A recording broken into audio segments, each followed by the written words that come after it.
Battery চালিত রিক্সা, easy bike এবং সমজাতীয় এই যে যানবাহন যেটা বলছেন, এইটা আকাশ থেকে পড়ে নাই, এইটা নদীতে ভেসেও আসে নাই।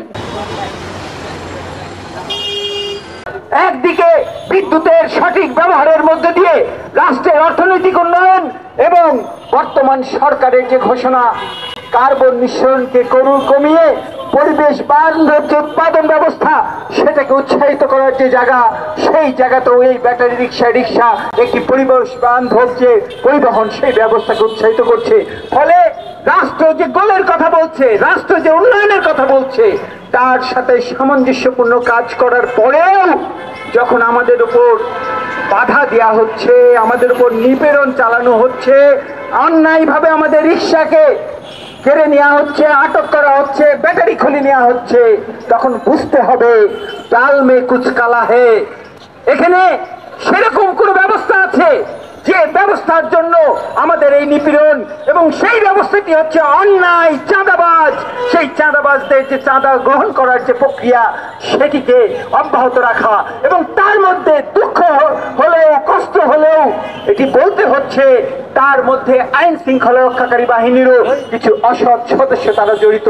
ফলে এই সিন্ডিকেটের বিরুদ্ধে আমাদের লড়াই, আমরা রাষ্ট্রকে বলতে চাই, রাষ্ট্রের যারা দায়িত্বশীল তাদেরকে বলতে চাই, রাষ্ট্রের প্রধানমন্ত্রী যে ঘোষণা দিয়েছেন সেটাকে কার্যকর করুন এবং অবিলম্বে ইজি বাইক, ব্যাটারি রিক্সা চালক সংগ্রাম পরিষদ লাইসেন্স এবং নিবন্ধনের যে দাবি করছে, নীতিমালার যে দাবি করছে, সেটিকে বাস্তবতায় রূপদান করুন। তো বাংলাদেশে দলিল করা হয়, মুখের কথার দাম নাই বলে তো মানুষ স্ট্যাম্পে লেখে, মুখের কথার দাম নাই বলে তো মানুষ বলে যে একটা সই দিয়ে যান।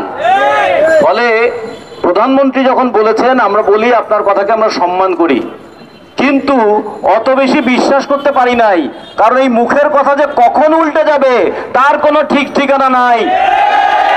আমরা এই জন্য মুখের কথার সঙ্গে একটু দলিল রাখতে চাই।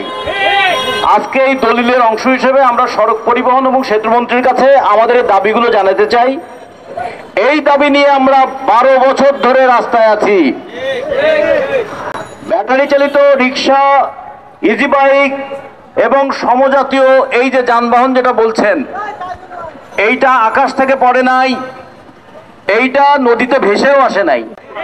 এইটা এই দেশের মানুষ জীবন এবং জীবিকার প্রয়োজনে, বাঁচার তাগিদে তাদের জীবনের এবং জীবিকার দায়িত্ব কেউ যখন নেয় নাই, তখন কখনো ব্যাংক থেকে লোন নিয়ে, কখনো পাশের বাড়ির কারো কাছ থেকে লোন নিয়ে, কখনো নিজের জমানো টাকা ভেঙে তারা এই সমস্ত যানবাহন হয় কিনেছে অথবা এই সমস্ত যানবাহন চালানো শুরু করেছে। ফলে এইটা উপর থেকে টুপ করে পড়ে নাই, আর এইটা ফুস করে মাটি থেকে গড়ে ওঠে নাই। আমরা এই দেশের, এই মাটির সন্তান, আমাদের ফোঁটা ফোঁটা ঘাম এই দেশের মাটিতে ঝরে। এই রৌদ্রে এবার দেখেন, এই রৌদ্রে এ পর্যন্ত 31 জন মানুষ এই তাপের মধ্যে তাপদাহে মারা গেছে।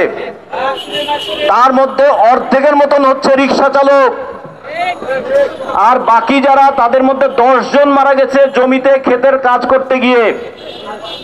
ওই জমিতে ক্ষেতের কাজ করে বলে আমার পেটের ভাত হয়, আমার পেটের ভাতের যোগান দিতে গিয়ে তাপদাহে 10 জন কৃষক মরে গেছে। এই ঢাকা শহরে পথচারী হিসেবে মারা গেছে সব মিলিয়ে 4 জন, গরমে হাঁসফাঁস করতে করতে। আর সেই গরমে যখন আমাদের রিক্সা চালকরা রিক্সা চালায়, তাদের দুঃখের কথা আপনারা একবারও ভাবলেন না? এই গরমে তাপদাহে পুলিশের একজন সদস্য ডিউটি পালন করতে গিয়ে মারা গেছেন, এবং পুলিশের এই সদস্য মারা যাওয়ার পরে এই রোদের মধ্যে ঘন্টার পর ঘন্টা দাঁড়িয়ে তারা ডিউটি করেন, এই ইউনিফর্ম পরে ডিউটি করেন। তাদের কষ্ট আমরা বুঝি। তাদের এই কষ্ট লাঘব করার জন্য তাদেরকে স্যালাইন খাওয়ার ব্যবস্থা আছে, কিন্তু আমার ঘাম শরীর থেকে যে 1 লিটার 2 লিটার 3 লিটার করে ঘাম ঝরে যায়, ব্যাটারি চালিত কিংবা ইজি বাইক কিংবা রিক্সা চালকদের টাকা কখনো শুকনা থাকে না, টাকা সব সময় ঘামে ভেজা টাকা থাকে।